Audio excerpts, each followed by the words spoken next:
BlackBerry has been going absolutely crazy in terms of pre-market, and in my second last video I mentioned as to why the run-up is just getting started. That's still the case. In my last video I mentioned this resistance level right here. We did pass it in terms of pre-market, so it was the $13.36 to $13.40 resistance level in terms of horizontal. And I'm going to go over more resistance levels in terms of the run-up to the upside, and I'm going to go quickly recap as to why the run-up is just getting started. More details is in the second last video. Now, we closed at 11.56 as of June 1st, 2021, and pre-market is at $13.12, but it did pass 13.50. I think it hit 13.52 at certain points of the pre-market, so looking great still. Quick disclaimer before I continue though, I'm not a financial advisor, I'm not a professional, and everything I do share with you is just my opinion. It's not advice, so please do your own due diligence and research before buying and selling. Now, I'm going to quickly recap as to why the run-up is just getting started still, and then I'm going to go to the upward trend resistance lines. So the upward trend support line right here that I mentioned in the past few videos, it came down, bounced up to the upside and all that stuff, is because we broke this downward trend resistance line, like I mentioned in the past. Once we pass it and once we bounce off this upward trend support line, we're in good shape and it would be a good time to enter, and it's still going to the upside. I don't see any slowdown in sight yet, so it's still good. Above all three moving averages on the 5-year chart, and on the 5-year chart, the MAC line is still bearish, so it's not optimistic yet, but it's going to cross over to be positive and bullish and optimistic. So until that happens as well, I think it will be a good run up once that crosses over as well. But that's just my opinion, not advice. And you can see right here where it's like the red bars, they become a lighter shade of red, plus they're decreasing in size. So that's another indication that it could cross over. Is it guaranteed it's going to cross over? Not 100%. It could get knocked down. But given the volume, given all that stuff that's been happening recently, I think it's inevitable where it's going to cross over to the positive and be bullish.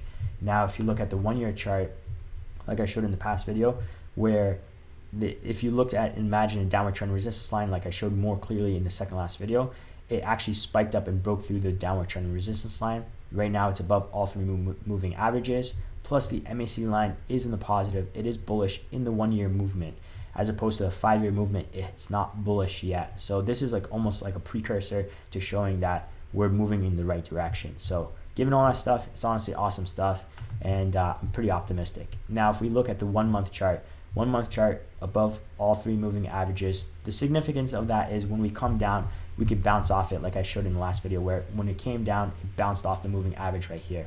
Is it guaranteed? No, it's not guaranteed, but at least it provides some potential support right there. MAC line is curving to the downside. So what I'm going to mention right now is if you want to enter, technically passing this resistance level is going to make it difficult to get down to that level, but there is a chance. You could enter at $12.15. I think that would be a good entry level. There's a chance that it could like subside at $12.50 for a while and then go down to $12.15.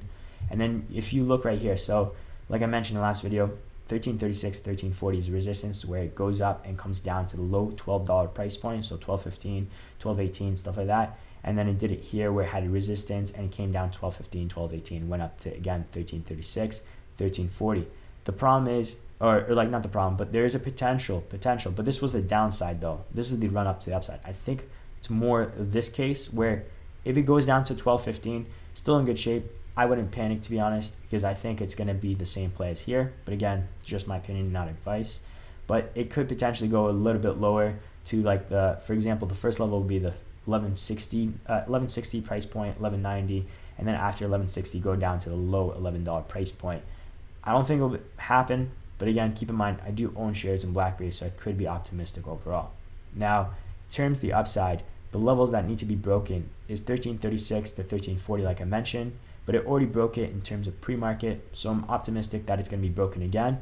And then after that, 1350, I'm not too concerned about 1350, more concerned about 1360 to 1375, more specifically 1375.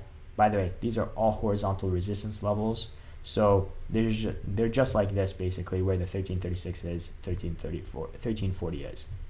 So 1375 has quite a bit of resistance. Passing that would be pretty good. Then 1390 to $14.20, more specifically $14.18.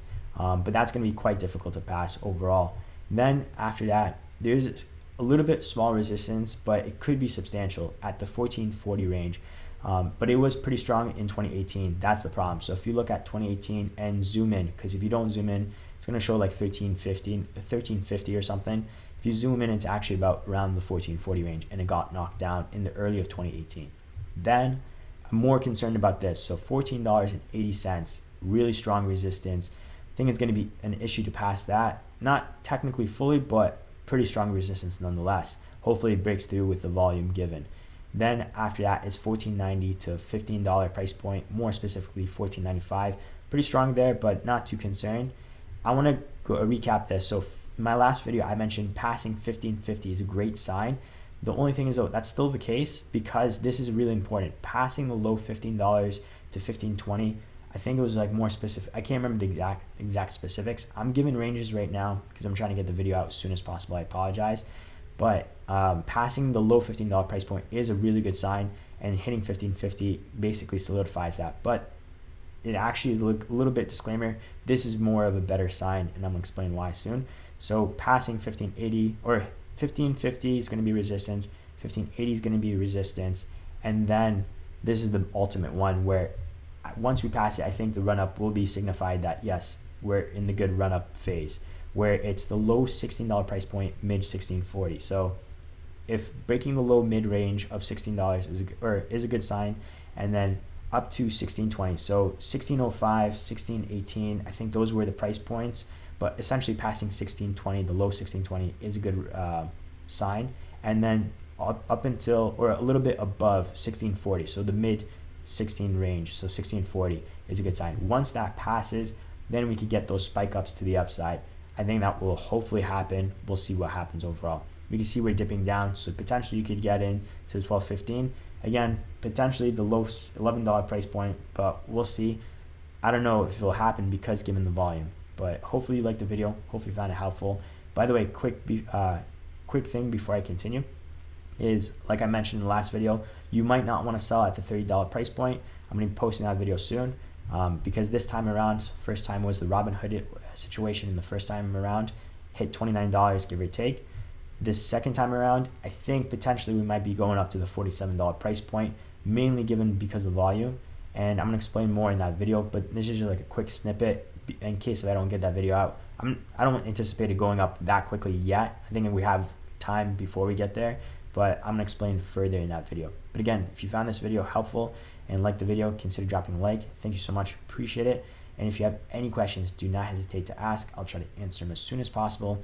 And if you like videos like this and other financial videos, consider subscribing so you can be notified when I do upload those videos. Thanks again. Appreciate it. And I'll see you in the next video. Peace.